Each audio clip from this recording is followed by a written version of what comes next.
بسم اللہ الرحمن الرحیم۔ حضرت ابو ہریرہ رضی اللہ تعالی عنہ سے مروی ہے کہ آپ صلی اللہ علیہ وسلم نے فرمایا، جس سے خدا پاک کی نعمت سے نوازے وہ الحمدللہ کثرت سے پڑھا کرے، اور جس سے رنج و غم سے زیادہ سبقہ پڑھے وہ استغفار پڑھا کرے، اور جس سے رزق میں تنگی ہو وہ لا حول ولا قوت الا باللہ خوب کثرات سے پڑھا کرے۔ حضرت عباس رضی اللہ تعالی عنہ سے مروی ہے کہ آپ صلی اللہ علیہ وسلم نے فرمایا، جو استغفار کو لازم پکڑے گا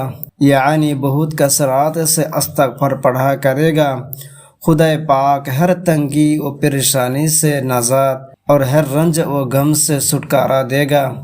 اور ایسی جگہ سے رزق دے گا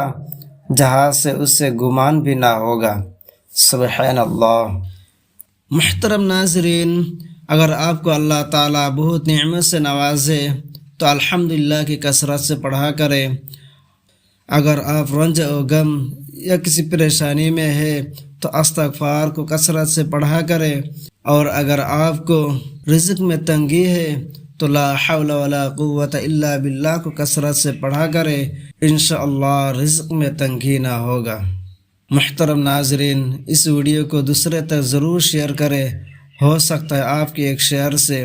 کسی کا رنج و غم دور ہو جائے یا کسی کا رزق میں تنگی دور ہو جائے، ان کا ثواب آپ کو بھی ملے۔